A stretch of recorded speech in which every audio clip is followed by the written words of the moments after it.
Segunda carta de Paulo aos Coríntios, capítulo 8, versículo de número 1. Segundo aos Coríntios 8, verso 1 diz: todos acharam? Quem não achou diz: não achei. Então vai que eu estou te esperando. Está lá no Novo Testamento. Mateus está lá no fundo. Fala, Mateus. Glória a Deus. Obrigado pela sua participação mais uma vez no nosso projeto. Obrigado por somar no nosso trabalho. Muito obrigado, Deus abençoe. Está ali do lado do Mateus, o pai dele. Deus abençoe a vida de vocês. Eu esqueci o nome do senhor, pastor, desculpa. Walter, pastor Walter está ali. Vamos aplaudir a vida do Mateus, o pai dele que estão ali, gente. Obrigado, Mateus, mais uma vez. Obrigado, pastor Walter, por ceder esse talento tão precioso para a gente. Obrigado. Segundo aos Coríntios 8, verso 1, diz: agora, irmãos, queremos que vocês tomem o conhecimento da graça que Deus concedeu às igrejas da Macedônia. No meio da mais severa tribulação, a grande alegria e a extrema pobreza deles transbordaram em rica generosidade. Porque dou testemunho de que deram tudo quanto podiam, até além do que podiam. Por iniciativa própria, eles nos suplicaram insistentemente o privilégio de participar da assistência aos santos. E não somente fizeram o que esperávamos, mas entregaram-se primeiramente a si mesmos ao Senhor e depois a nós pela vontade de Deus. Amém? Nós vamos entregar os nossos dízimos e as nossas ofertas. Queria ouvir um brado de aleluia, de vitória. Glória a Deus. Se você é membro aqui de Lagoinha, você aqui é pastoreado na sede, você deve entregar o seu dízimo aqui. Amém? Caso você não tenha vindo preparado para entregar o seu dízimo, no nosso envelope você tem as contas da nossa igreja, vão aparecer na nossa tela também. E se você quiser, na mão dos nossos diáconos tem a maquininha de cartão onde você pode fazer a entrega do seu dízimo pelo débito automático. Mas só os membros entregam o dízimo, amém, irmãos? Os visitantes, você que está aqui é de outra igreja, você nos visita, gosta de participar do culto Cristo Vivo, mas é membro de uma outra igreja, entregue o seu dízimo lá na sua igreja. Amém, querido? Amém, querido? Amém. Mas todos os que estão aqui podem entregar uma oferta ao Senhor. Se for o desejo do seu coração, você pode participar desse momento de adoração a Deus. Nós ainda estamos adorando a Deus, amém, irmãos? Amém, irmãos? Amém. Esse momento é tão espiritual quanto o momento do louvor, amém, irmãos? Amém. Tão espiritual quanto o momento da palavra, amém, irmãos? Amém. O amém só foi diminuindo. Amém, irmãos? Amém. Você quer adorar a Deus com os seus recursos também? Amém. Nós adoramos com as nossas palavras, com o levantar das nossas mãos.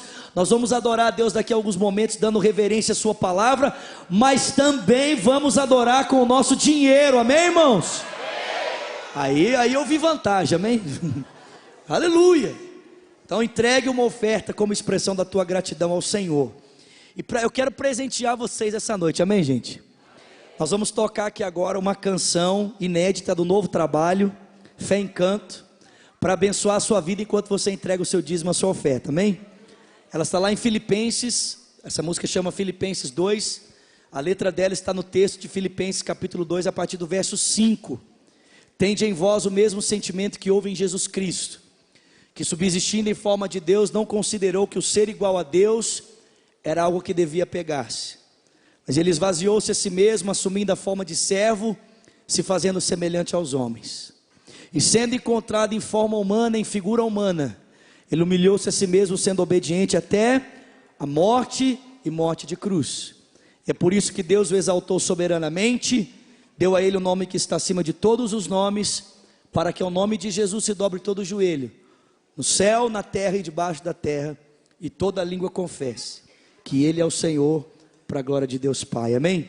Enquanto você ouve essa canção, entregue ao Senhor o seu dízimo, a sua oferta, a sua expressão de amor, a sua expressão de adoração a Deus em nome de Jesus.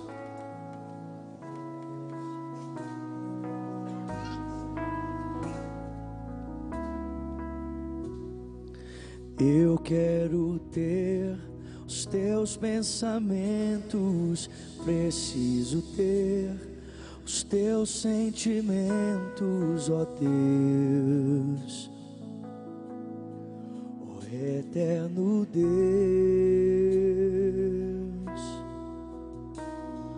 subsistindo em forma de Deus, se esvaziou e se fez como seus.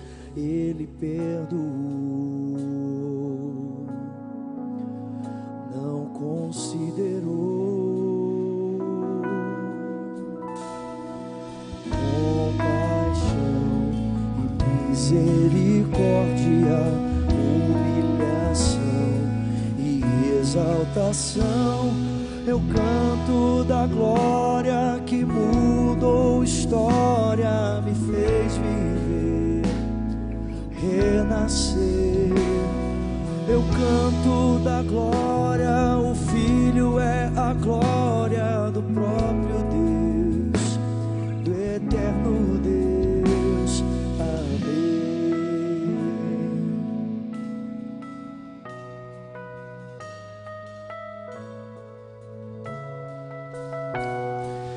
Eu quero ter os teus pensamentos, preciso ter os teus sentimentos, ó Deus, ó eterno Deus,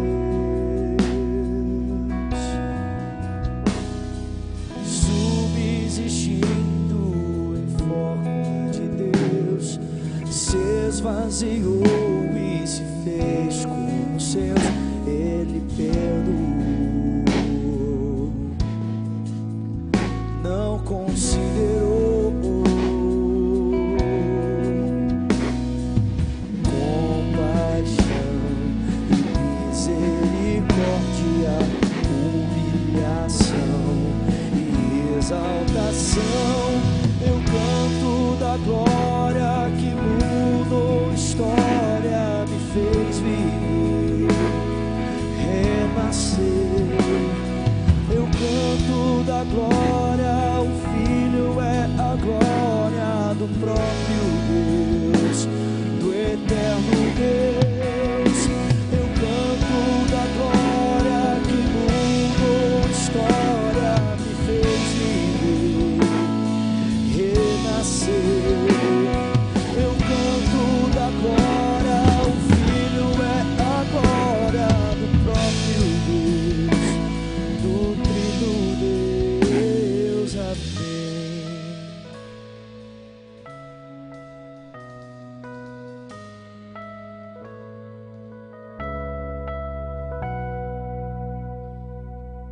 Glória a Deus. Você pode aplaudir ao Senhor?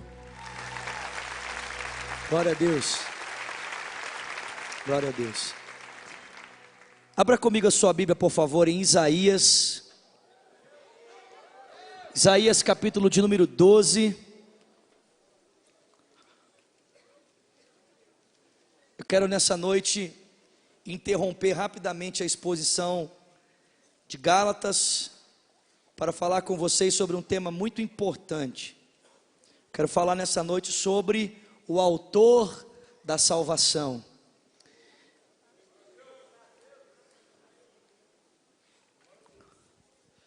Isaías capítulo 12, versículo de número 2 diz: Deus é a minha salvação, terei confiança e não temerei. O Senhor, sim, o Senhor é a minha força e o meu cântico, Ele é a minha salvação. Amém? Vamos ler juntos mais uma vez esse texto, por favor, verso 2, versículo 2 de Isaías 12, vamos lá? Deus é a minha salvação, terei confiança e não temerei. O Senhor, sim, o Senhor é a minha força e o meu cântico, Ele é a minha salvação. Senhor, obrigado pela Tua palavra nessa noite.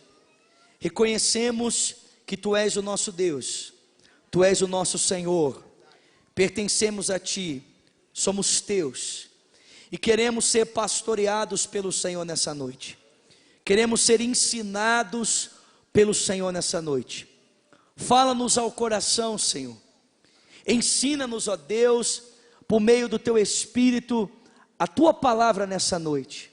Abra os nossos olhos, abra os nossos ouvidos, abra o nosso coração, para que possamos receber a tua palavra, Senhor. E ajuda o pregador desta noite, para que com graça e sabedoria vinda da parte do Senhor, ele possa expor ao coração do teu povo a tua palavra. Nós oramos agradecidos em o nome de Jesus, e quem crê diga amém. Amém.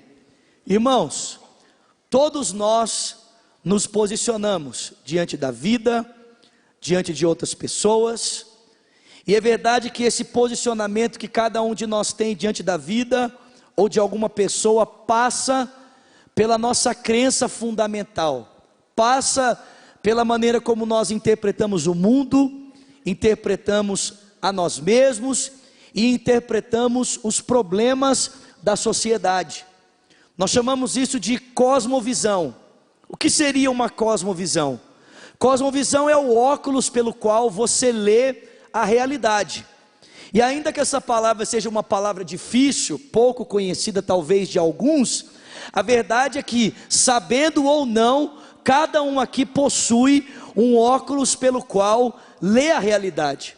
Cada um possui aqui a sua crença fundamental, através da qual você interpreta o mundo, você interpreta a existência, você interpreta os problemas, você interpreta as pessoas.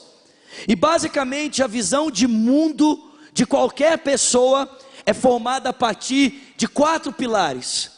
O primeiro pilar que constitui a visão de mundo de uma pessoa é a maneira como ela entende a criação, a maneira como ela entende o surgimento do mundo.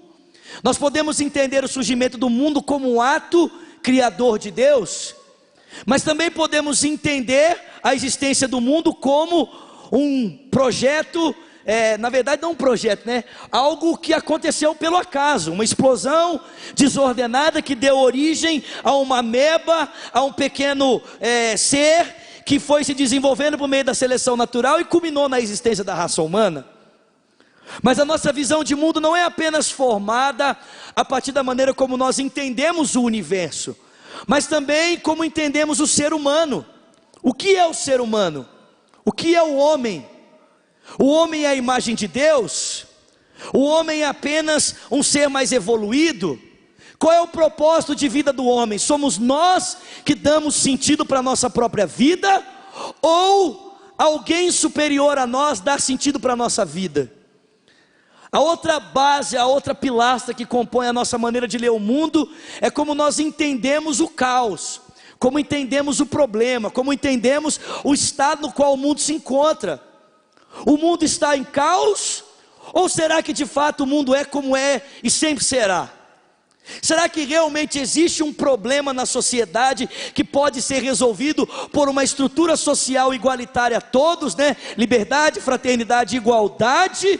Ou o problema do homem só pode ser resolvido pela intervenção de Deus? E por último, qual é o caminho que nos leva à salvação? Qual é o caminho que nos leva à redenção, a uma melhoria de vida? Será que o homem pode se redimir através da ciência? Será que a ciência é suficiente para nos dar a vida que nós tanto desejamos? Ou quem sabe a entrega ao liberalismo social, abrir mão de todos os parâmetros da ética e da moral? Será que é isso que pode nos garantir uma vida melhor? Todos nós aqui lemos a vida pela visão de mundo que nós temos, e a visão de mundo que temos é formada a partir desses 4 pilares. O que você entende pela criação, o que você entende do ser humano, o que você entende do caos e o que você entende da obra ou do caminho para a salvação. E quando você olha para a história da humanidade, você descobre que até o século XVI predominava sobre o mundo a visão de mundo cristã. A maneira como as pessoas liam o mundo, a maneira como as pessoas entendiam a realidade era predominantemente cristã, por causa do catolicismo romano, que imperava sobre quase todo o mundo na sua forma política. A maneira como as pessoas entendiam o mundo e liam o mundo era através do óculos da lente do cristianismo. Mas no século XVIII, um evento, um acontecimento na história mudou isso completamente. Tirou de cenário a visão cristã como central e introduziu uma outra maneira de ler o mundo. E que visão é essa? Ou que movimento é esse? Esse movimento, irmãos, nós chamamos de iluminismo. O iluminismo foi aquele movimento que aconteceu principalmente na Europa, principalmente na França, com muitos pensadores, que basicamente nos diziam o seguinte, ou diziam à sociedade daquela época o seguinte, que os parâmetros da fé cristã eram retrógrados, eles eram inconsistentes para ler o mundo. Diz um sociólogo que existem 3 estágios pelo qual a sociedade precisa passar para de fato compreender a vida, para de fato compreender a existência. O primeiro parâmetro que a sociedade precisa aprender a ler o mundo é o parâmetro teológico, mas esse é o mais primitivo, é o mais retrógrado. Então os homens começaram a interpretar a vida pelos parâmetros teológicos, pelos parâmetros da ótica cristã, mas a gente não pode parar por aí, a gente precisa progredir. E o próximo avanço, o próximo estágio da sociedade, caso ela queira progredir, é aprender a ler e interpretar a vida pela razão. Você já deve ter ouvido uma frase que fala: penso, logo existo. Ou seja, a base de interpretação para o conhecimento da vida está onde? Na autonomia da razão. A razão por si só é capaz de entender o mundo, interpretar o mundo. Nós não precisamos da ajuda de Deus, não precisamos da iluminação de Deus, do conhecimento de Deus para entender o mundo, o homem, o caos e a salvação. Não, o homem por si só, a compreensão existencial da vida por meio da razão é suficiente para nos garantir uma boa interpretação da vida. Mas há um próximo estágio, porque nem a teologia e nem a razão são suficientes. O próximo estágio, segundo esse sociólogo, é o estágio que nós nos encontramos hoje, o estágio da informação tecnológica. Na verdade, a vida é bem compreendida por meio da ciência, do advento científico. É a ciência que de fato nos possibilita interpretar a existência de maneira correta, né? Você já deve ter percebido, se você gosta de acompanhar as notícias, ler um jornal, ou de vez em quando assistir o Fantástico na internet, porque agora você está na hora do culto. Todas as vezes que o pessoal quer dizer que alguma coisa é verdadeira, todas as vezes que o pessoal quer dizer que alguma coisa de fato é verdade, se reporta ao que, gente? A ciência.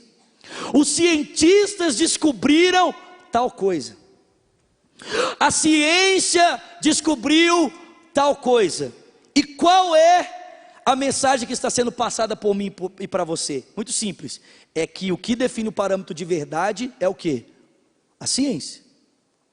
É a ciência que define o que nós conhecemos como verdade.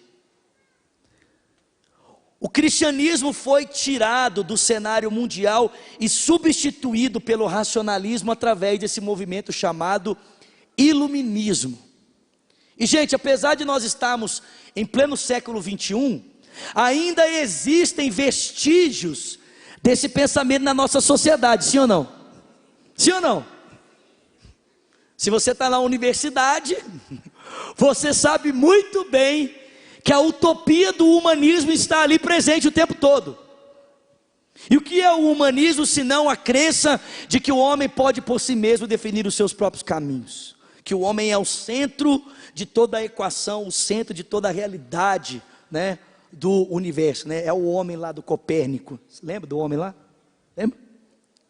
Pois bem, irmãos, o problema é que essa visão distorcida da realidade, que não concorda com os parâmetros da fé cristã, vai embutindo em nós a expectativa de que algumas partes da realidade que o próprio Deus criou podem substituir Deus no ato redentivo. Perceba, eu não estou dizendo para você que a ciência é ruim, eu não estou dizendo para você que o sexo é ruim, Não estou dizendo para você que uma estrutura social baseada em parâmetros justos seja ruim, mas preste atenção: quando eu e você transformamos essas coisas como o centro da nossa vida, ou seja, quando nós entendemos que essas partes do todo da criação podem substituir Deus no quesito, o que somente Deus pode fazer, que é salvar o homem, aí nós temos um problema.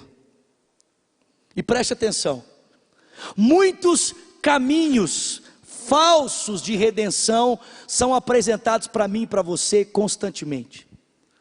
Muitas propostas de salvação que não passam necessariamente pela ação de Deus são oferecidas para mim e para você.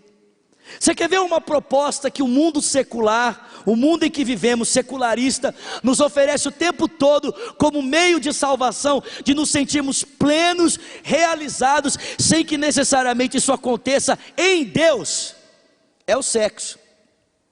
Eu não sei se você percebeu, mas nós vivemos em um mundo que o sexo deixou de ser apenas um prazer a ser desfrutado dentro do casamento, para começar a ser o meio pelo qual a sociedade pode evoluir para um estágio mais avançado.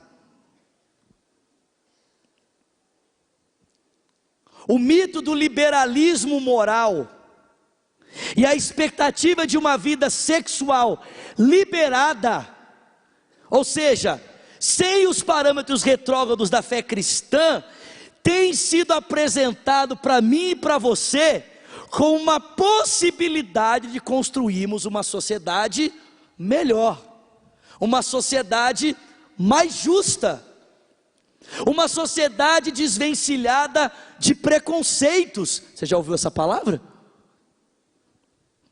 Uma sociedade em que, se nós relativizarmos esses parâmetros éticos e morais, automaticamente, quanto mais as pessoas tiverem liberdade para gozar a sua sexualidade dentro dos parâmetros que elas possam definir para si, o nível, a taxa de estupro, de violência contra a mulher, de violência sexual, ela vai diminuir. Porque o que causa a agressão no nosso país no aspecto sexual não é a maldade intrínseca ao ser humano, não, são os parâmetros éticos e morais que são estabelecidos. Se eles forem abolidos, a bondade do homem, a bondade natural do homem, o discurso de Rousseau virá à tona. Afinal de contas, o homem só é mau por causa das estruturas sociais que o prendem, impossibilitando que a bondade natural, que é intrínseca a todo ser humano, possa vir à tona. Vamos relativizar a moralidade e todo mundo gozando da mais perfeita e livre vida sexual vai se dar bem. Sabe qual que é o problema, gente? É que isso não é verdade. Porque quanto mais se relativiza no nosso país os parâmetros éticos e morais, mais o caos se estabelece. O liberalismo sexual não diminuiu o abuso às mulheres, ele só aumentou. A violência contra a mulher não está diminuindo no país com a relativização dos valores morais, ela está aumentando. E mais, quanto mais imoral a sociedade se apresenta, em maior desordem ela caminha. Basta você olhar para o quanto de recurso, o quanto de dinheiro é investido no nosso país para prevenção e manutenção de pessoas que contraem as DSTs, doenças sexualmente transmissíveis. Por quê? Por causa de um parâmetro de vida desregrado ou sem parâmetros. Um outro mito que é oferecido nos nossos dias como proposta de salvação, ou seja, não, se isso acontecer, o Brasil será melhor, o mundo será melhor, é o mito a utopia da igualdade social. Se nós tivermos as estruturas sociais favoráveis, então o mundo será melhor. Se nós tivermos as estruturas sociais favoráveis no Brasil, você já deve ter ouvido isso. Se a política do nosso país for melhor, se a educação for melhor, se o sistema de saúde for melhor, o nosso país será um país perfeito. Porque o problema do nosso país está onde? Na política. O problema do país está na economia. O problema do país está na educação. Irmãos, eu já ouvi cristãos dizerem isso. O que o nosso país precisa é que a educação de qualidade seja disponível a todos, para que formem cidadãos mais conscientes, e o Brasil será melhor. Como se o problema central do ser humano fosse a falta de instrução. Eu só quero lembrar você que os países de primeiro mundo têm tudo isso, e ainda assim o mal continua presente. Eu só quero lembrar você que países como os Estados Unidos, países como a Alemanha, países como a Holanda, países considerados como países de primeiro mundo, ainda continuam possuindo violência, ainda continuam possuindo homicídio, ainda continuam possuindo estruturas violentas que agridem a existência humana. A prova de que o mal do homem não pode ser contido apenas com estruturas sociais favoráveis. Ele tem um outro problema que a estrutura social favorável não pode resolver. E por último, a gente pode ser enganado com o mito do advento científico, né? Como se a ciência fosse suficiente para resolver todos os nossos problemas. A ciência vai curar todas as doenças. A ciência vai resolver as mazelas. Existe hoje, dentro do cenário científico, uma pesquisa que a expectativa dos cientistas é que daqui a 10 anos o código de DNA será desvendado de uma tal maneira que a longevidade de vida passará de 90 para 200 anos. E eles acreditam que quando nós chegarmos lá, a quebra será ainda maior, e a ciência poderá oferecer ao ser humano vida eterna. Já ouviu essa expressão alguma vez? Vida eterna. A gente só não pode esquecer que quando a ciência mais avançou no mundo moderno, foi quando as piores catástrofes da história aconteceram. A ciência não pode resolver o problema da injustiça social, irmãos. Não é engraçado? Quanto mais os adventos tecnológicos chegam às mãos dos seres humanos, mais pobres os pobres ficam, e os ricos, mais ricos. O que mostra para nós, gente, que a ciência não pode garantir salvação. Todas essas coisas são boas, elas só se tornam ruins quando colocadas no lugar de Deus. Uma visão de mundo que passa pela ótica do sexo, da igualdade sexual, da igualdade social ou da tecnologia como meio de salvação, não tem a real compreensão do mundo, do ser humano, do caos e da verdadeira realidade da salvação. Somente o cristianismo, querido, somente a fé cristã interpreta o mundo, o ser humano, o caos, e oferece de fato uma perspectiva de salvação que é verdadeira. Porque a fé cristã vai nos dizer que o mundo em que vivemos é fruto de um Criador. O ser humano foi criado à imagem e semelhança de Deus, é distinto de todo o restante da criação, mas semelhante ao seu Criador. E se ele vive em caos hoje, a culpa não é de Deus, a culpa é que nós usamos de maneira equivocada a liberdade que nos foi dada pelo próprio Deus para nos distanciarmos dele. A Bíblia chama o problema do ser humano de pecado. E o pecado afeta em primeiro lugar a nossa relação com Deus, a nossa relação com a gente mesmo, a relação com o próximo e a relação com o mundo. E sabe o que o homem pode fazer a respeito desse problema chamado pecado? Nada. O homem não pode fazer nada. É por isso que o texto de Isaías proclama para mim e para você que a salvação vem do Senhor.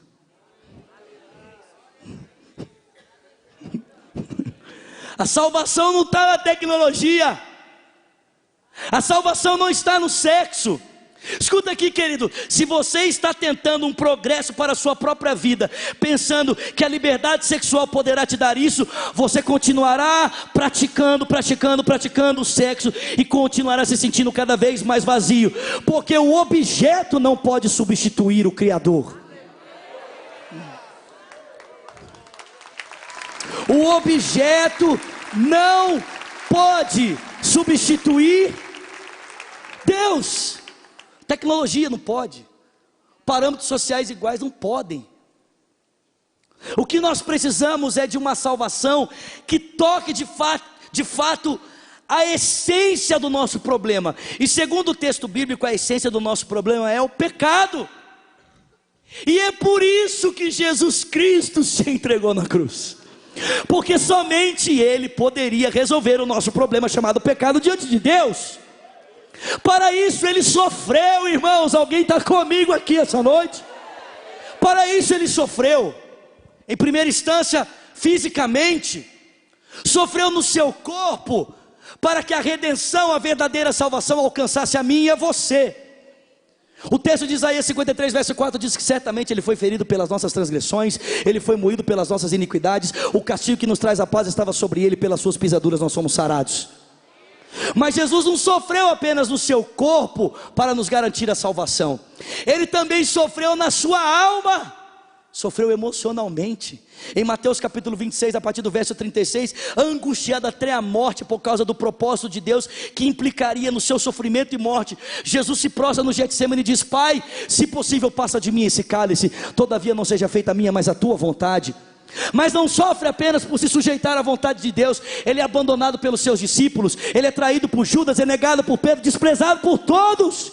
Um homem de dores, experimentado nos muitos sofrimentos, como um de quem os homens escondem o rosto. Ele sofre no seu corpo, Ele sofre na sua alma, e Ele sofre espiritualmente. Em Mateus 27, 45 a Bíblia diz que pregado em uma cruz, Jesus levanta os seus olhos para o céu e diz: Eli, Eli, lama sabachthani, que significa: Deus meu, por que me desamparastes? Naquela cruz Jesus esteve diante de Deus como Ele nunca esteve antes. Deus esteve para com o seu filho naquela cruz numa perspectiva que o filho nunca havia experimentado. A própria ira de Deus caiu sobre ele, como o pastor Márcio sempre nos ensina, por causa dos nossos pecados que repousavam sobre Jesus, a fim de que o preço para a minha salvação e a tua salvação fosse pago. O pai virou as costas para o seu filho, porque não pôde suportar olhar para ele em função dos nossos pecados. A ira de Deus veio sobre ele, para que eu e você nessa noite pudéssemos experimentar da verdadeira salvação, para que eu e você essa noite pudéssemos experimentar da verdadeira redenção, que não está no sexo, não está na tecnologia, não está na igualdade social, está em Jesus, está em Jesus. Ele é o autor e o consumador da nossa fé.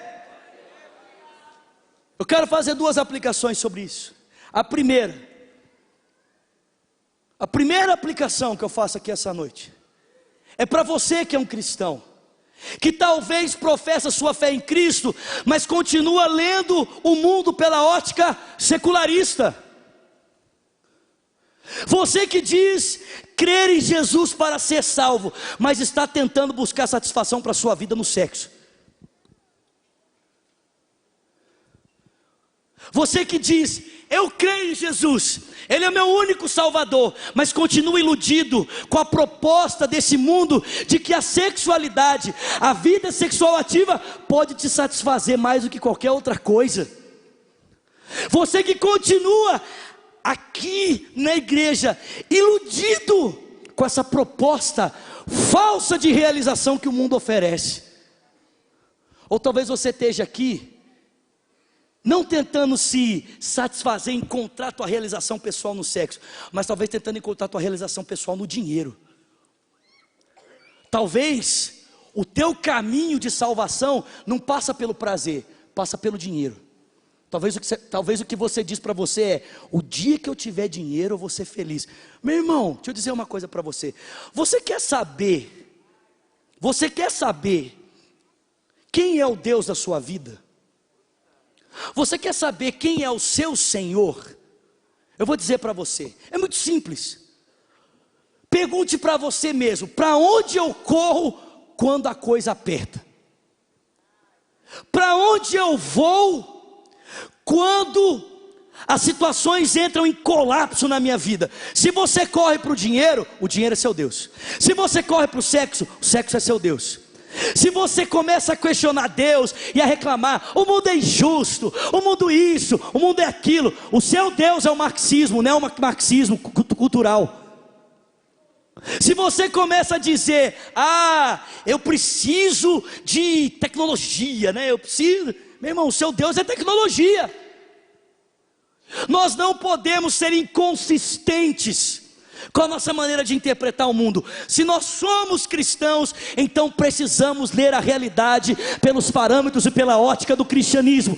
E a fé cristã nos ensina que o mundo é fruto das mãos de Deus. O ser humano é criado à imagem e semelhança de Deus, mas apesar de ter sido criado à imagem e semelhança do Criador, ele preferiu ser uma realidade autônoma, rompendo com Deus, caindo em pecado, e por isso não reflete a imagem de Deus perfeitamente, e por isso o caráter de Deus não pode ser visto nele agora na totalidade. Ainda que manchado, alguns aspectos da bondade podem ser percebidos, mas não de maneira integral. Por isso é necessário que o homem acredite na maneira pela qual Deus está pretendendo salvar os homens e toda a criação, e esse meio se chama Jesus Cristo.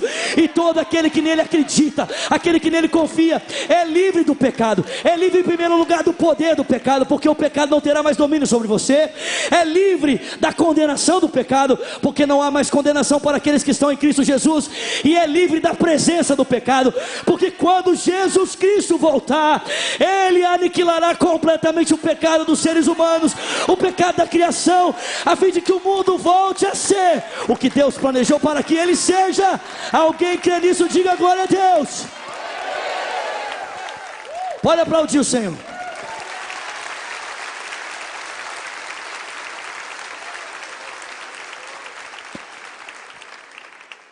Se posicione no mundo como um cristão. Segundo, para você que está aqui e ainda não é cristão, e está tentando encontrar salvação para você em algum desses mitos, desses falsos ídolos do nosso tempo, eu digo para você: você não vai ser salvo através do sexo, meu filho. O dinheiro não pode salvar.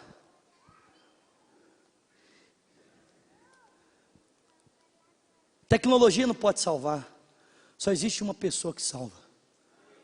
O nome dela é Jesus Cristo. Deus amou o mundo de tal maneira que deu o seu Filho unigênito para que todo aquele que nele crê não pereça, mas tenha vida eterna. Eu desafio você nessa noite: entregue a sua vida a Jesus, e você vai ter a sua vida transformada. Eu digo isso de experiência própria. Alguns anos atrás eu entreguei a minha vida a Cristo. Eu estava num culto como esse, ouvindo a exposição do Evangelho, e talvez como você, eu também fui confrontado, fiquei incomodado com aquilo que o pastor estava falando, mas o meu incômodo maior é que eu sabia que aquilo que ele estava falando é verdade. E quando ele terminou o sermão e fez uma oração, eu repeti a oração com ele. Eu entreguei a minha vida a Jesus, e posso dizer uma coisa para você: a minha vida ainda não é perfeita, mas já é muito melhor do que ela era antes. Alguém pode dizer o mesmo aqui essa noite? Alguém pode dizer o mesmo aqui essa noite? Alguém pode dizer: Jesus mudou a minha vida? Alguém aqui? Se você ainda não tomou essa decisão, essa pode ser a sua noite. Entregue a sua vida a Cristo. O Espírito de Deus está aqui nessa noite, constrangendo você, por meio dessa pregação, desse pregador doido que grita: eu grito mesmo, grito de verdade. Sabe por quê? Eu aprendi essa com Reinhard Bonk. Eu não posso miar como um gatinho diante do caos do mundo, eu preciso rugir como um leão. Eu não posso olhar o estado que o meu mundo se encontra e ficar dizendo, miau. Meu irmão, será que você não percebe que você está morrendo? Será que você não percebe que quanto mais você se esforça para tentar encontrar vida em outro lugar, você está se sentindo cada vez mais vazio? E eu vou dizer para você o porquê. É porque só existe um lugar que você pode encontrar vida. Só existe uma pessoa que pode dar vida, e o nome dela é Jesus. Ele é a vida eterna, nele está a vida, e a vida é a luz dos homens. A luz resplandece das trevas, as trevas não podem conter a luz.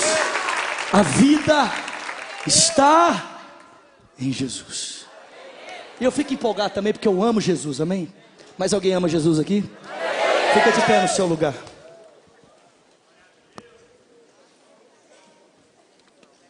Semana que vem, se Deus quiser, voltamos a expor a carta de Paulo aos Gálatas, amém? Se Deus quiser. Feche seus olhos, coloque as suas duas mãos sobre o seu coração.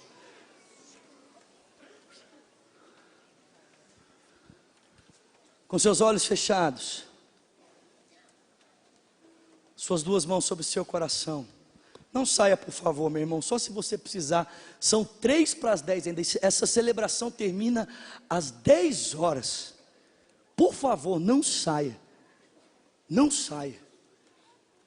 Feche os seus olhos, coloque as suas duas mãos sobre o seu coração e ore comigo dizendo: Senhor Jesus, nessa noite eu abro o meu coração e eu entrego a minha vida nas tuas mãos. Diga: eu reconheço que tu és o único Senhor e o suficiente Salvador. Diga: eu te dou a minha vida. Diga: eu te dou o meu coração. Diga: eu reconheço que não há outro caminho, não há outra pessoa que possa me salvar, senão o Senhor. Ore também dizendo: e eu, Jesus, que um dia andei contigo, andei nos teus caminhos. Diga: mas me desviei. Diga: eu me afastei do Senhor. Diga: eu abracei uma proposta falsa. Diga: ilusória. Diga: nessa noite eu volto para o Senhor, na certeza que serei aceito.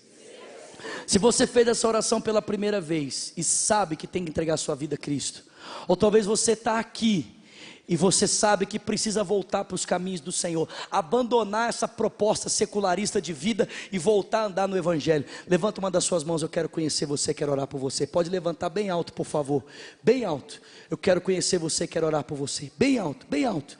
Levante uma das suas mãos, bem alto. Tem uma mão levantada lá atrás, tem outra mão levantada aqui na frente. Levanta bem alto, por favor. Tem mãos levantadas lá em cima. Isso, levanta bem alto, bem alto. Tem mãos levantadas lá atrás, tem mais mãos levantadas aqui. Levanta bem alto. Gente, tem alguém comigo aqui essa noite? Tem alguém vivo aqui? Existe alguém aqui nesse auditório? Alguém aqui, alguém pode dar glória a Deus aqui essa noite? Eu vou pedir a você que, por favor, você que levantou uma das suas mãos, se você puder, sai do seu lugar e vem aqui pertinho de mim. Eu quero orar com você.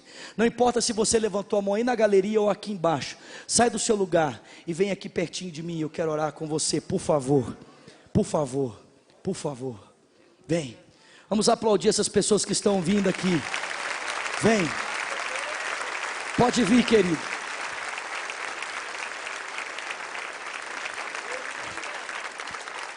Isso, sai do seu lugar e vem. Isso, pode vir. Vamos aplaudir, irmãos. Vem, pode vir. Isso. Glória a Deus. Pode vir, isso. Vem. Talvez você está tentando encontrar a sua salvação na rede social. Talvez tudo que você quer ser reconhecido, um like no Instagram Ô meu irmão, Jesus pode transformar a sua vida. Ô meu irmão, Jesus pode dar sentido para a sua vida muito, muito maior do que o Instagram pode dar, meu filho, que o Facebook pode dar, que o Snapchat pode dar. que o WhatsApp pode dar. Tem gente que está tentando se salvar por um casamento. A pessoa fala assim: não, o dia que eu casar, aí a minha vida vai ser diferente. Meu irmão, se casamento mudasse a vida de alguém, as pessoas não iriam divorciar. Tem gente que casa porque fala assim: não, casamento vai mudar a minha vida. E sabe o que ele descobre? Que casamento não muda ninguém, revela quem você é. Porque, meu filho, não tem um trem para mostrar a porcaria que você é melhor do que conviver com uma pessoa 24 horas. Você convive com alguém 24 horas, é ou não é, amor? A minha esposa tem descoberto a porcaria que eu sou, irmãos. É verdade, querido, você acha que eu vou ficar aqui bancando você? A minha esposa tem convivido comigo, ela tem descoberto quanto santo eu sou, o quão poderoso eu sou. Não, pode não, aqui só eu que prego. Pode não. Você acha, irmão? Não, meu filho, a minha esposa convive comigo, ela vê minhas faltas, vê meus defeitos, ela vê qualidade também, vê, mas ela vê um monte de problema, irmão. Um monte de problema. Você acha que o seu casamento vai te salvar, meu filho? Casamento não salva ninguém, meu irmão. Se você está tentando ser salvo pelo casamento, seu lugar é aqui na frente, ó. Você precisa conhecer o verdadeiro Salvador, se chama Jesus Cristo. Sai do seu lugar e vem. Pode vir. Pode vir. Eu sei que tem mais gente para sair do seu lugar e vir aqui para frente. Eu sei que tem mais gente que precisa tomar essa decisão nessa noite, de entregar a sua vida para Jesus Cristo, de abandonar a utopia desse mundo para ter a verdadeira salvação que está em Jesus. Olha para a pessoa que está do seu lado e pergunta para ela: meu irmão, como é que está a sua vida com Deus? Fala com ela: como é que está a sua vida com Jesus? Existe mais alguém nessa noite que tem que sair do seu lugar e vir aqui à frente? Sai do seu lugar e vem, queridos. Não precisa nem levantar a sua mão. Sai do seu lugar e vem. Nós queremos orar com você, queremos orar pela sua vida. Amém? Vocês que estão aqui na frente, pode chegar bem pertinho de mim aqui. Glória a Deus. Isso. Deixa eu dizer algo para vocês. Jesus mudou a minha vida e vai mudar a vida de vocês também. Vai mudar. Porque não tem ninguém que venha a Jesus e volta da mesma forma. Amém? Glória a Deus. Estenda suas mãos para cá, igreja, por favor. Tem mais gente para vir. Eu sei que tem, meu irmão. Não volta para sua casa do jeito que você está, não. No nome de Jesus. Toma essa decisão hoje. Ah, não, pastor, amanhã eu tomo a decisão. Você lá sabe o que vai acontecer com a sua vida daqui a 5 minutos? Como é que você pode dizer que você vai fazer uma coisa para o amanhã, se não tem nem controle do agora? A única coisa que você pode fazer agora, meu filho, é decidir nesse minuto. Existe mais alguém que precisa tomar essa decisão? Vem agora. Sai do seu lugar e vem. Eu oro no nome de Jesus para que toda a cadeia amarra que tenta te prender aí seja quebrada agora. Você é livre para sair desse banco aí, meu filho. Ah, pastor, mas eu vou ter que ir aí na frente. Ô meu irmão, Jesus não se envergonhou de se expor na cruz por você. Vem aqui se expor por Ele. Ele morreu para te dar a vida eterna. Existe mais alguém que precisa tomar essa decisão nessa noite? Glória a Deus. Estenda suas mãos para cá. Ore comigo dizendo: Senhor Jesus, obrigado por essas vidas que se rendem, que se entregam ao Senhor. Diga: nós os abençoamos. Oramos para que eles recebam o Teu Espírito nessa noite, e que juntamente conosco eles possam viver uma nova vida, uma nova história, para a honra e para a glória do Teu nome. Nós oramos em nome de Jesus. Quem crê, diga amém. Glória a Deus. Vamos aplaudir esse pessoal que está aqui na frente. Segura aí. Olha só, vocês não entraram para uma seita, para uma religião, vocês entraram para uma família. Vocês são a partir de hoje nossos irmãos. Nós vamos tratar vocês como irmãos, tá bom? E a família toda não está aqui hoje, mas eu posso te apresentar uma parte dessa família, pode ser? Eu vou contar até 3, eu queria que vocês virassem para trás e conheçam pelo menos uma parte dessa preciosa família que vocês ingressaram agora, tá bom? Vamos lá? 1, 2, 3, podem virar. Olha aí esse povo maravilhoso. Dá um brado de vitória aí, meu filho. Glória a Deus, diga aleluia. Glória a Deus. Deus abençoe vocês. Olha só, nós vamos conduzir vocês para uma sala aqui, à minha esquerda, à sua direita. É bem rápido, a gente só queria anotar o nome e o telefone de vocês, se vocês nos permitirem, para ajudar vocês a caminhar. Pode ser? Bem rápido, pode ser? Esse pessoal de colete vai acompanhar vocês. Enquanto vocês descem, o pessoal vai aplaudi-los mais uma vez. Mas aplauda forte aí, meu irmão, por favor. Aplauda como se fosse a sua mãe, seu pai, seu irmão, sua família. Aplauda forte aí, meu filho. Eita, glória a Deus, aleluia. Estenda suas mãos. Que a graça do nosso Senhor Jesus Cristo, o amor de Deus o Pai, a comunhão e o consolo do Espírito seja com o povo de Deus, aqui e espalhado em toda a terra, desde agora para sempre. Quem crê, diga amém. Dá um abraço quem está perto de você. Vai viver a melhor semana da sua vida. Amém.